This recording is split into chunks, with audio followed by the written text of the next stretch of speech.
Bom dia, eu gostaria de cumprimentar todos os tutores deste curso de graduação. É um prazer estar aqui e poder trocar ideias com vocês. Meu nome é Lúcia Schneider-Hart, sou professora do Centro de Ciências da Educação aqui da Universidade Federal, trabalho com filosofia da educação e meu foco é a formação de professores.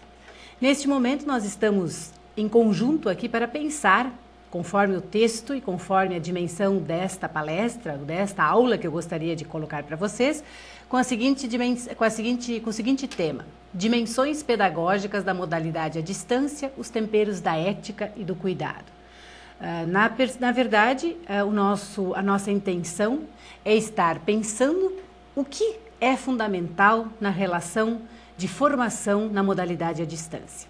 E por isso essa temática que ficou assim definida: dimensões pedagógicas da modalidade à distância, os temperos da ética e do cuidado. A minha inspiração, e quero dizer isso muito honestamente, foi um texto de Dal Bosco que faz uma interação entre filosofia e pedagogia que toma essas duas categorias básicas, formação e cuidado.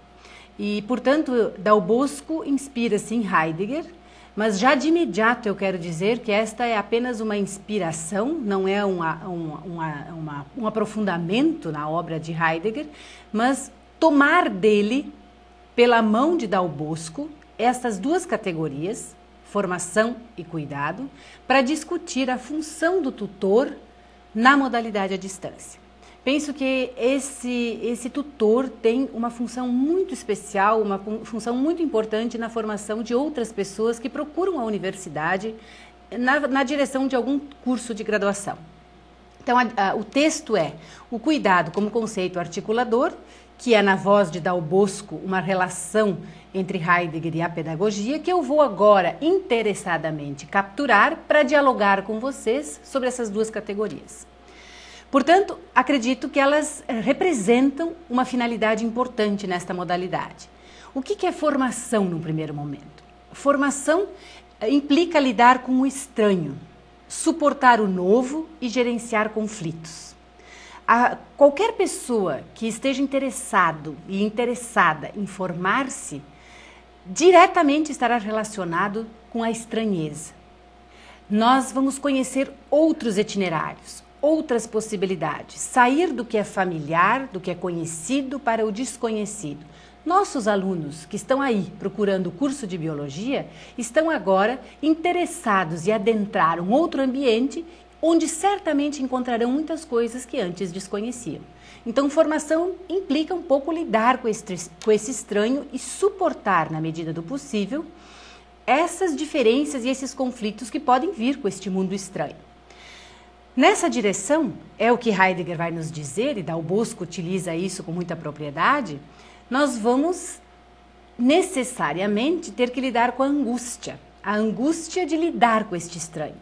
E em função da angústia, a função de vocês como tutores de cuidar deste processo para que efetivamente aconteça uma formação. A função, portanto, dos tutores vai implicar dar condições aos alunos para superar o estranho e o novo por meio da aprendizagem prevista na trajetória do curso de graduação. Quais são essas dimensões do cuidado? As dimensões do cuidado também cruzam com a dimensão do tempo, nessa perspectiva de Heidegger, e que Dal Bosco se apropria muito bem. Ou seja, o tempo implica a gente reconhecer na estrutura da nossa existência, basicamente três perspectivas de tempo: o conceito do passado, o conceito do presente e o conceito do futuro.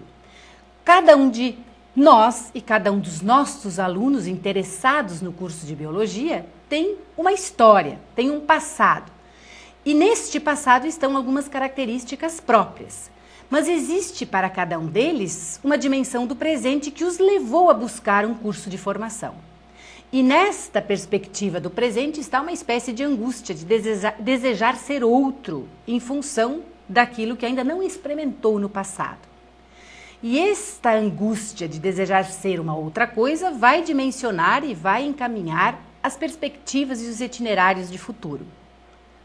Assim, nós temos um compromisso, nós aqui da universidade, vocês tutores, os professores do curso, com esta dimensão de futuro destas pessoas que procuram a universidade para formar-se.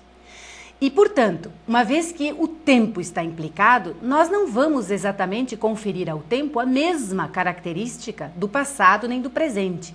Nós queremos estabelecer, na perspectiva do futuro, elementos e temperos que este aluno ainda não tinha. E, por isso, implica formá-lo, produzir nele conflitos, produzir nele possibilidades de outras curiosidades, de outras capacidades de conhecer e que vai exigir de cada um de nós o cuidado para que isso aconteça efetivamente. O ambiente virtual e o cuidado. Nós estamos numa outra condição de formação. Não é presencial, é uma condição à distância, que eu de imediato já gostaria também de esclarecer que ela não é menor, ela é diferente e exige algumas especificidades, mas que de toda forma cruzam também com as necessidades do presencial. Mas com certeza existem algumas particularidades da formação à distância. E talvez uma das particularidades seja estar bem instrumentalizado para garantir este cuidado. O cuidado para que nosso aluno, na graduação, tenha a possibilidade de formar-se de acordo com o projeto estabelecido pela universidade para este curso e que define um perfil profissional. Assim, nós estamos aqui de novo querendo desejar que os nossos alunos possam, e aí eu digo bem, o dever de fazer aquilo que está sendo solicitado dele no processo de formação de um curso na perspectiva da graduação. Assim, o dever do aluno precisa ser preservado. Nós não podemos converter o cuidado em tutela.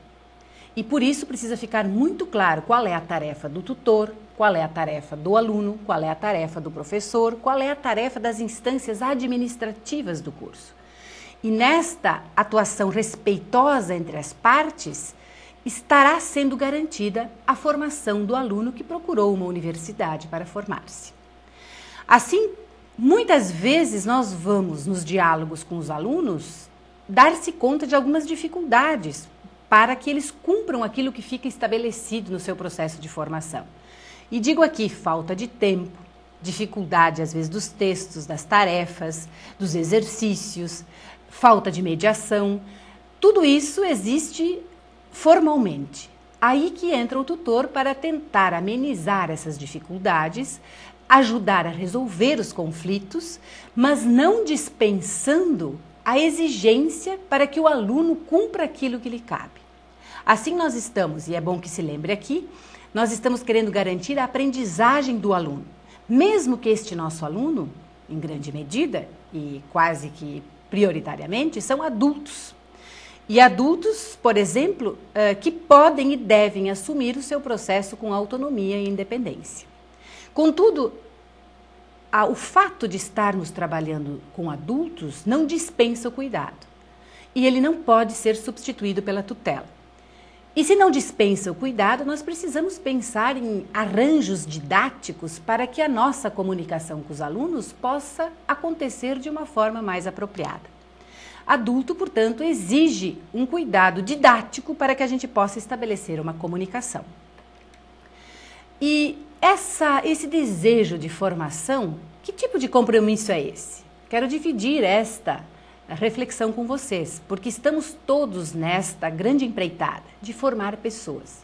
Uma universidade, e especialmente o ensino superior, tem este compromisso.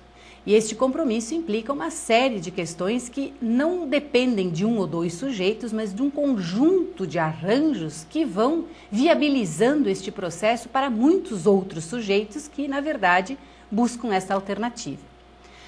Este ter que ser outro no futuro, que é a dimensão aqui que Dal Bosco trabalha na inter-relação entre pedagogia e filosofia, é exatamente esse processo de deslocamento. O aluno sai de uma perspectiva que ele já conhece, que está na sua história, que está no seu passado, que está no seu presente.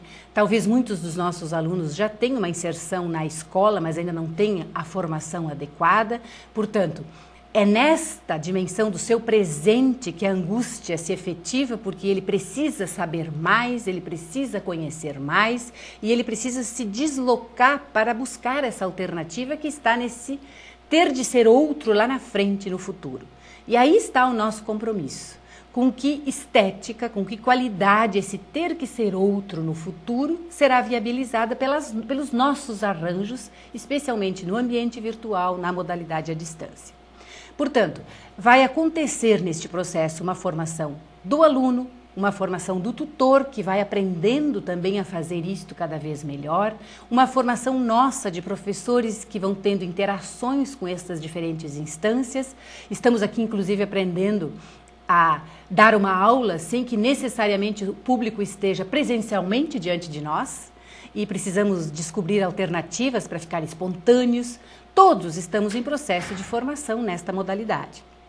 Portanto, a formação implica esse deslocamento, ter desejo de sair do lugar onde está.